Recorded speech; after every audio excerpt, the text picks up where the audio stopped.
కుమార పరిశుద్ధాత్మ నామములో మీ అందరికీ మరణాత. జీవాహారము అనే అనుదిన ఆధ్యాత్మిక కార్యక్రమానికి మీకు మా ప్రేమపూర్వక ఆహ్వానము. మీరందరూ బాగున్నారని, అనుదిన వాక్యాల ద్వారా బలపడుతున్నారని నమ్మి విశ్వసిస్తున్నాము.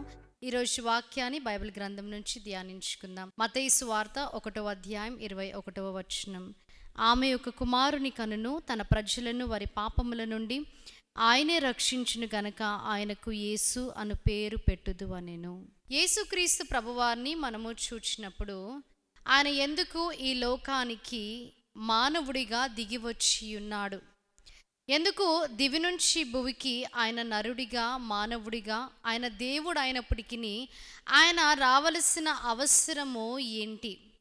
ఆది కాండములో మనము చూచినప్పుడు అక్కడ సమస్తమును కూడా ఆయన చేసి, మరి మట్టి నుంచి మానవుని చేసి, ఆ మానవుని నాసిక రంధ్రములోనికి ఆయన జీవవాయువుని ఊదగా మనిషి జీవాత్మగా మారెను అని వాక్యం సెలవిస్తుంది.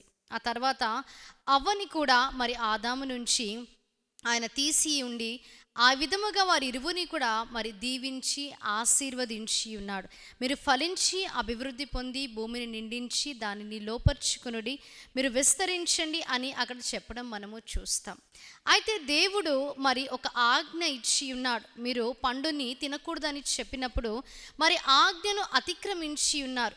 ఆజ్ఞ అతిక్రమమే పాపము అనగా వారు పండు తిని ఉన్నారు. దేవుడు తినకూడదని చెప్పిన పండును వారు తిని ఉన్నారు కాబట్టి అక్కడ పాపము చేసి ఉన్నారు. రోమీయులకు రాసిన పత్రిక 5వ అధ్యాయంలో మనము చూచినప్పుడు మరి ఒక మనుష్యుని అవిధేయత వలన పాపము వలన మరణము లోకములోనికి ప్రవేశించింది అని అక్కడ రాయబడి ఉంది.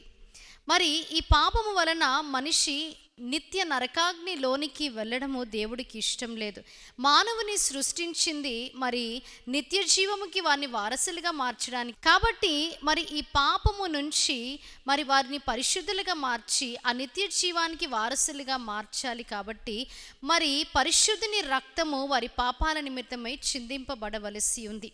పాత నిబంధన గ్రంథములో మనము చూచినప్పుడు మరి ఏటేటా కూడా కోడలని మేకలని వారు అర్పించి వాటి రక్తము వలనే మరి పాపములకు పరిహారము అని ఆ విధముగా చేసేవారు.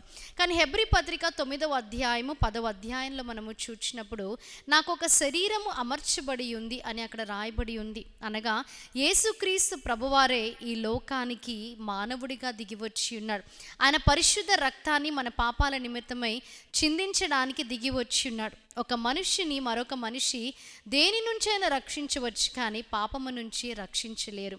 కాబట్టి రక్షకుడైన యేసుక్రీస్తు ప్రభువారే దివి నుంచి భువికి దిగి వచ్చి ఉన్నారు. మనని రక్షించడానికి, పాపము నుంచి విడిపించి పరలోక రాజ్యానికి ఆ నిత్య జీవానికి వారసులుగా మార్చడానికి ఆ దేవుడు దిగి వచ్చి ఉన్నారు. ఈ రక్షకుణ్ణి మనం అంగీకరించినప్పుడే నిజమైన క్రిస్మస్ శాంతి, సంతోషం, సమాధానాన్ని మనం అనుభవించగలుగుతాం. ఇటు వాక్య వర్తమానాన్ని దేవుడు మీ వినికిడిలో హృదయంలో భద్రపరిచి దీవించి ఆశీర్వదించునుగాక. ఆమేన్.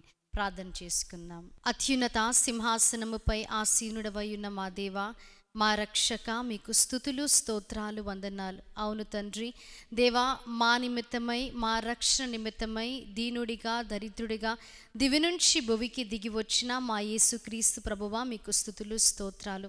వాక్యము ద్వారా మా అందరితో మీరు మాట్లాడి ఉన్నారు. అవును తండ్రి దేవా, పాపముల నుంచి రక్షించడానికి రక్షకుడిగా మా కొరకు దిగి వచ్చిన దేవా, మీకు స్తుతులు. విన్న వాక్యాన్ని ప్రతి హృదయంలో మీరు భద్రపరిచి దీవించి ఆశీర్వదించండి.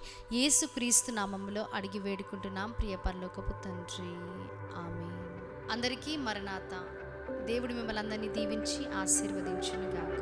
ఆమేన్.